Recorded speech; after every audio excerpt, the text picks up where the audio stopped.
Friends, स्वागत है आप सभी एस्पिरेंट्स का इस आइकॉनिक एस्पिरेंट्स पे। साथ ही बहुत दिनों से आप सभी लोग इंतजार कर रहे थे कि बीपीएससी 69 का नोटिफिकेशन कब जारी करेगा। तो यह आपका इंतजार खत्म हो गया है। साथ ही बीपीएससी 69 का यह नोटिफिकेशन बिहार लोक सेवा आयोग के द्वारा जारी कर दिया गया है। तो पूरे ढंग से हम यहाँ पे बात करने वाले हैं कि इस बार बीपीएससी 69 में क्या क्या बदलाव किया गया है, क्या कुछ नया है, क्या एसडीएम का पद है या फिर नहीं है। तो ध्यान से देखिएगा, काफ़ी कुछ इसमें बदलाव भी किए गए हैं, तो काफ़ी कुछ नया चीज़ जोड़े भी गए हैं। सबसे पहले हम बात करें कि इस बार जो 69 में पदों की संख्या है तो ये कितने रखे गए हैं। साथ ही यहाँ पे ध्यान दीजिएगा, जो 69 में पदों की अगर संख्या की हम बात करें तो यह इस बार काफ़ी कम देखने को मिल रहा है। मात्र 235 पदों की संख्या रखी गई है साथ ही, जो कि काफ़ी कम है हर बार की तुलना में। ठीक है, लेकिन यहाँ पे एक इम्पॉर्टेंट बात भी है जो कि आप सभी को देखना होगा। उससे पहले हम बात करने वाले हैं कि यह 235 जो पद की संख्या है किस किस विभाग में आया है, क्या क्या आया है। तो सबसे पहले यहाँ देखिएगा, जो आपका सबसे पहला है जिला समाज टेस्ट, जो कि गृह विभाग के अंतर्गत आता है। साथ ही इसमें आपका लेवल 9 का है। फिर राज्य कर सहायक आयुक्त जो है यह आपका वाणिज्यिक कर विभाग में आया है। आपका अपर निर्वाचन विभाग में आया है। उसके बाद आपका गन्ना उद्योग विभाग में आया है, शिक्षा विभाग में आया है। उसके बाद मद्य निषेध उत्पादन एवं निबंधक विभाग में आया है। तो ये सभी आप लोग देख लीजिएगा अपने अपने क्रम के अनुसार। श्रम संसाधन विभाग में, पंचायती राज विभाग में है, राजस्व एवं भूमि सुधार विभाग में है, और आपका प्रखंड अनुसूचित जाति एवं अनुसूचित जनजाति कल्याण पदाधिकारी के लिए भी आपका पद का सृजन किया गया है। ठीक है, जो कि लेवल 7 का है। तो यह आपका है। उसके बाद सारणी सेकंड हम बात करें तो यहाँ पे भी कुछ पदों का सृजन किया गया है साथ ही, जो कि आपका समाज कल्याण विभाग अर्थात सीडीपीओ का भी इस बार पद दिया गया है। ठीक है, उसके बाद आपका वित्त विभाग में दिया गया है। और आपका एक यहाँ पे नया पद देखने को मिल रहा है इस बार थोड़ा सा, कि पुलिस उपाध्यक्ष तकनीकी विभाग में, जो कि गृह विभाग आरक्षित विभाग के अंतर्गत रखा गया। साथ ही यह भी आपको देखा गया है। ठीक है, तो यह कुल मिलाकर आपका 235 पदों का सृजन किया गया है बीपीएससी 69 में। और आपको बता दें कि बीपीएससी 69 का जो आपका पेपर होने वाला है यह 30 सितंबर को होने वाला है, जो कि एक संयुक्त परीक्षा होगी। इसमें साथ ही सारे यह जितने भी आप पदों का संख्या देख रहे हैं, ये सारे पदों के लिए आपका फाइट होने वाला है। ठीक है, लेकिन अलग अलग जो तैयारी करने वाले एस्पिरेंट्स हैं सभी का अलग अलग होगा। तो यहाँ पे हम एक एक करके सबको बताएंगे कि किन किन के लिए क्या क्या सिलेबस में दिया गया है, क्या क्या है, सब कुछ यहाँ पे ध्यान से देखिएगा। सबसे पहले हम अगर बात करें यहाँ पे, तो यहाँ ध्यान दीजिएगा, कहता है प्रारंभिक परीक्षा के पूर्व अधियाचित विभाग से प्राप्त होने वाली अधियाचना को शामिल किया जा सकता है तथा संशोधन होने पर पदों की संख्या बढ़ा भी और घटा भी दिया जा सकता है। तो यहाँ पे अभी जो बीपीएससी का नोटिफिकेशन जारी किया गया है साथी, यह पूर्ण तरह से आप यहाँ पे यह नहीं समझ लीजिएगा कि 235 पद है तो इतना ही रहेगा। ठीक है, इसमें बीपीएससी के द्वारा क्लियर कहा गया है कि इस पद में घटाया भी जा सकता है और बढ़ाया भी जा सकता है। आने वाले समय में आपको पता चलते रहेगा, और अगर कोई नोटिफिकेशन आता है, कोई संशोधन होता है, तो हम आपको जरूर अवगत करवाएंगे। उसके बाद हम अगर बात करें आगे, तो यहाँ ध्यान दीजिएगा, उसके बाद आपका शैक्षणिक योग्यता है, जो कि आप सभी को पता होगा कि शैक्षणिक योग्यता बीपीएससी के लिए क्या है। ठीक है, तो इस प्रकार से आप लोग देख लेंगे। आगे हम बढ़ते हैं। आगे आपका है यहाँ पे सभी के लिए अलग अलग है, जो कि अगर हम बात करें यहाँ पे थोड़ा सा हम यहाँ पे बात कर लेते हैं। सबसे पहले 69 संयुक्त प्रतियोगिता परीक्षा में जो होगा यह योग्यता क्या होगा साथी, तो यहाँ पे मान्यता प्राप्त विश्वविद्यालय से स्नातक अथवा समतुल्य परीक्षा में उत्तीर्ण होना अनिवार्य है। ठीक है, वहीं अगर बाल विकास परियोजना के लिए पूछा जाए तो किसी मान्यता प्राप्त विश्वविद्यालय से स्नातक की डिग्री एवं वैकल्पिक विषय में आप ले सकते हैं, जिसमें गृह विभाग आता है, मनोविज्ञान, समाजशास्त्र और आपका श्रम एवं समाज कल्याण, जो है कि यह 4 विषय को आप वैकल्पिक विषय के रूप में चयन कर सकते हैं किसी भी एक को। अगर बात करें अगर नेक्स्ट की, तो आपका आता है वित्तीय प्रशासनिक पदाधिकारी एवं समकक्ष। इसमें क्या है, तो यह किसी मान्यता प्राप्त विश्वविद्यालय या फिर उसके संबद्ध संस्था से वाणिज्यिक अर्थशास्त्र या गणित सांख्यिकी से में किसी भी एक विषय में स्नातक की डिग्री प्राप्त करना अनिवार्य होगा। वही विद्यार्थी उसको भर सकते हैं जो कि इस सब्जेक्ट से वह स्नातक किए होंगे। उसके बाद आपका आता है पुलिस उपाध्यक्ष तकनीकी विभाग। इसमें एक तकनीकी जोड़ा गया है, यहाँ पे याद रखिएगा, तकनीकी के मतलब टेक्निकल की बात की जा रही है, जिसमें आपका यूजी में ग्रेजुएशन में आपका इलेक्ट्रॉनिक संचार इंजीनियरिंग अर्थात electronic communication engineering, electronics telecommunication engineering और सूचना प्रौद्योगिकी, इस प्रकार से इलेक्ट्रॉनिक इंजीनियरिंग, ये जितने भी हैं, जिस प्रकार से अगर मान लीजिए तो बीटेक वाले के लिए है, टेक्निकल वाले जो भी विद्यार्थी होंगे उनके लिए यह पद है। ठीक है, चलिए उसके बाद हम अगर बात करें यहाँ पे तो ध्यान दीजिएगा, ऑनलाइन आवेदन भरते समय आवेदन को शैक्षणिक योग्यता के कॉलम में स्नातक या फिर समतुल्य उत्तीर्ण संबंधित पूर्ण सूचना देना अनिवार्य होगा। ऐसा नहीं करना है कि अगर आपका अपेयरिंग है तो मतलब यहाँ पे थोड़ा सा प्रॉब्लम होगा। आपको जब आप फॉर्म भरेंगे तो यहाँ पे आपको क्लियर बताना होगा आयोग को कि आप किस विषय में क्या है, नहीं है, क्या आपका रिजल्ट क्लियर है या फिर नहीं है। ठीक है, तो इस प्रकार से आप लोग इस चीज़ को ध्यान रखिएगा, काफ़ी गलती यहाँ पे बच्चे करते हैं। चलिए आगे हम अगर बात करें तो यह आपका आरक्षण की व्यवस्था दी गई है कि जो भी यहाँ पे बिहार राज्य के विद्यार्थी होंगे उनको तो आरक्षण मिलेगा ही। तो इस प्रकार से आप लोग आरक्षण अपने अपने कैटेगरी के अनुसार देख लेंगे। चलिए आगे हम बात करें तो यहाँ ध्यान दीजिएगा, एक इंपॉर्टेंट चीज़ यहाँ पे है, उसको आप लोग ध्यान दीजिएगा। यहाँ पे कहा जा रहा है एक इंपॉर्टेंट चीज़ है, थोड़ा सा यहाँ पे ध्यान दीजिएगा। देखिए, इस विज्ञापन हेतु वित्तीय वर्ष 2022-23 के आधार पर निर्गत EWS प्रमाण पत्र मान्य होंगे। अर्थात बात यहाँ पे की जा रही क्या, तो वित्तीय वर्ष 2022-23 में 2022-23 के जो साथी निर्गत EWS के प्रमाण पत्र होंगे वही क्या होंगे तो मान्य होंगे, पहले के नहीं मान्य होंगे, इसको आप लोग याद रखिएगा। ठीक है, चलिए आगे हम बढ़ते हैं। तो आगे आपका यहाँ पे इंपॉर्टेंट क्वेश्चन नहीं है, यहाँ पे आगे हम बात करते हैं।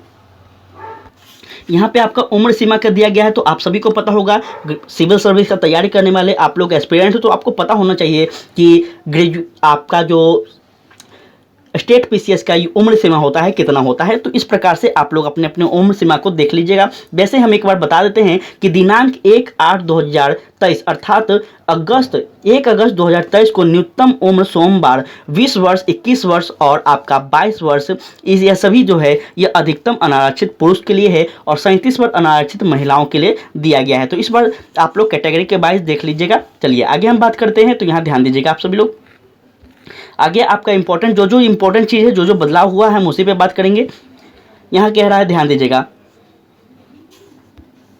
ये शारीरिक क्षमता है, तो शारीरिक क्षमता आप लोग देख लेंगे। शारीरिक क्षमता इंपॉर्टेंट नहीं है, ये सभी को पता होगा कि शारीरिक क्षमता क्या क्या है, नहीं है। नोटिफिकेशन आपको मिल जाएगा टेलीग्राम पे, आप लोग वहाँ पे अच्छे ढंग से देख लीजिएगा। ये आपका शुल्क है कि किस कैटेगरी को क्या क्या लगेगा, तो इस प्रकार से आप लोग देख लीजिएगा। जनरल के लिए आपका 600 है, अनुसूचित जाति और जनजाति के लिए 150 है। तो इस प्रकार से अपना अपने कैटेगरी को देख लेंगे। ठीक है, चलिए आगे बात करते हैं। तो यहाँ पे इंपॉर्टेंट चीज़ है अब आपका क्या, तो एकीकृत संयुक्त प्रतियोगिता परीक्षा के लिए परीक्षा संरचना, जो कि आपका सिलेबस है। प्रारंभिक परीक्षा भाग 1 में आपका क्या होगा, तो यहाँ पे आप लोग देखेंगे जिसमें साथ ही आपका 150 अंकों का होगा, 2 घंटे की समय मिलेगी। आप सभी को पता होगा यह बहुवैकल्पिक उत्तर होंगे इस प्रकार से। चलिए आगे हम बात करें तो प्रारंभिक परीक्षा में जो है यह निगेटिव मार्किंग की बात की गई है, लेकिन आयोग के द्वारा सबसे इंपॉर्टेंट बात यहाँ पे है कि यह निगेटिव मार्किंग की बात की गई है, लेकिन क्लियर नहीं किया गया है कि आयोग यह क्या रखेगी, 1/3 रखेगी या फिर आपका 1/4 रखेगी।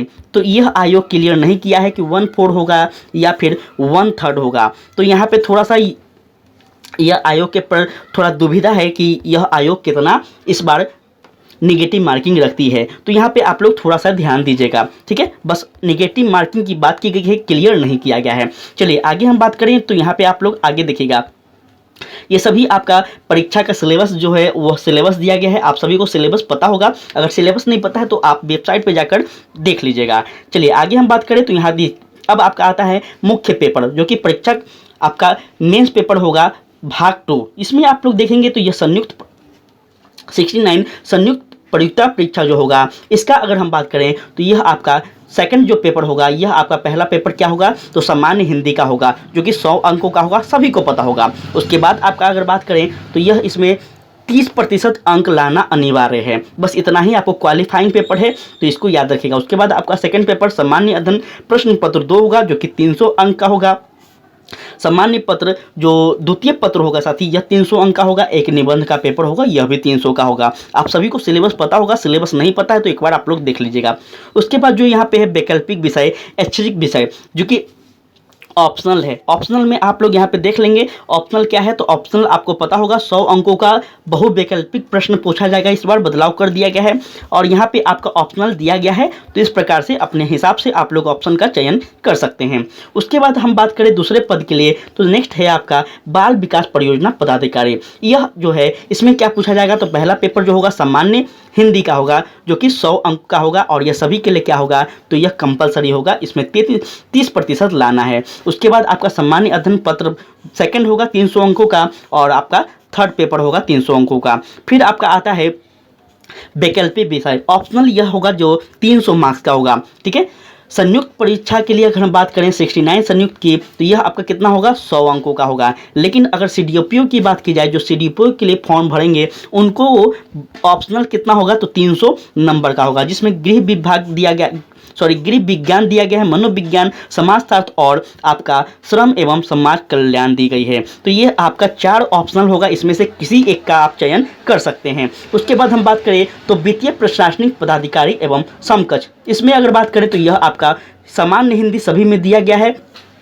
सेकंड पेपर आपका होगा सामान्य अध्ययन 300 पेपर का और उसके बाद आपका सामान्य अध्ययन जो सेकंड पेपर जीएस का सेकंड पेपर होगा यह आपका 300 अंकों का होगा। ठीक है, फिर इसमें भी आपका बहुवैकल्पिक ऑप्शनल पेपर होगा साथ ही 300 अंकों का और इसमें वाणिज्यिक, अर्थशास्त्र, गणित और सांख्यिकी, यह आपका 4 विषय है, इसमें से एक विषय का चयन करके आप 300 अंकों का ऑप्शनल देना होगा। उसके बाद आपका आता है यहाँ पे पुलिस उपाध्यक्ष तकनीकी, इसमें आपका सामान्य अध्ययन इसमें भी होगा हिंदी का। उसके बाद आपका सामान्य पत्र सेकंड पत्र होगा जो कि 300 अंक का, जीएस 1 होगा 300 अंक का, जीएस 2 होगा 300 अंक का और एक निबंध का पेपर होगा 300 अंकों का। तो यह थोड़ा सा इंपॉर्टेंट है, यहाँ पे आप लोग ध्यान दीजिएगा। जो भी पुलिस उपाध्यक्ष तकनीकी में जाने वाले हैं उनके लिए यह सिलेबस है, अच्छे से आप लोग कर लेंगे। अब बात की जाए इनका जो ऑप्शनल होगा वो क्या होगा, तो ऑप्शनल आपका 300 अंकों का होगा और यहाँ पे आपका ऑप्शनल दिया गया है, तो इसको आप लोग देख लेंगे। ठीक है, यह आपका इलेक्ट्रॉनिक एवं संचार इंजीनियरिंग है, इलेक्ट्रॉनिक टेक्नोलॉजी इंजीनियरिंग है, सूचना प्रौद्योगिकी है, इस प्रकार से आप लोग अपने अनुसार देख लेंगे। उसके बाद हम अगर बात करें आगे, तो यहाँ ध्यान दीजिएगा कुछ इंपॉर्टेंट, यहाँ पे आपका जो प्रश्न पत्र होगा बाइलिंगुअल होगा, हिंदी और इंग्लिश दोनों होगा। चलिए उसके बाद अगर बात की जाए तो यहाँ पे ध्यान दीजिएगा, अब यहाँ कह रहा है मुख्य लिखित परीक्षा में प्राप्तांक के आधार पर व्यक्तिगत परीक्षा जो कि इंटरव्यू होंगे उसमें कितने उम्मीदवार को बुलाया जाएगा, तो यहाँ ध्यान दीजिएगा साथी 20, यहाँ पे थोड़ा सा आप लोग ध्यान दीजिएगा कितना गुना होगा, तो 2.5 गुना होगा। ठीक है, किसके 2.5 गुना होगा, तो मेंस में जो चयन होंगे, मेंस में जो बच्चे चयन होंगे उनका 2.5 गुना आपका इंटरव्यू में बुलाया जाएगा। और मेंस में कितने बच्चे जाते हैं, तो किसी भी पद के बीपीएससी में किसी भी पद के 10 गुना जो बच्चे हैं उसका चयन होता है। मान कर चलिए इसमें आपका कितना है, तो 235 पद आया है ना, 235 पद आया है, तो इसका कितना आएगा, इसका 10 गुना सिलेक्शन होगा पेटी में। ठीक है, तो इसको आप लोग ध्यान दीजिएगा। उसके बाद अगर बात करें यहाँ पे आपका, तो जो आपका इंटरव्यू होगा वो कितने अंक का होगा, तो 120 अंकों का होगा। तो इस प्रकार से आप लोग ध्यान दीजिएगा। अब हम बात करें आगे, तो यहाँ ध्यान दीजिएगा, अब आपका कुछ इंपॉर्टेंट नहीं है, इसी प्रकार से आपका था, बस इतना ही था, तो इस प्रकार से आप लोग देख लेंगे। चलिए आगे अगर बात की जाए तो यहाँ पे आपका जो फॉर्म भरने का जो आवेदन करने का तिथि है यह कितना है, तो 15/7/2023 से लेकर कब तक है, तो यह आपका 5/8/2023 तक है। ठीक है, आपका 15 जुलाई से यह फॉर्म स्टार्ट हो जाएगा 69 के लिए और कब तक भराएगा, तो साथ ही 5 अगस्त 2023 तक यह फॉर्म अप्लाई किया जाएगा। तो आप लोग ध्यान से इसको भरिएगा, अच्छे से ध्यान दीजिएगा।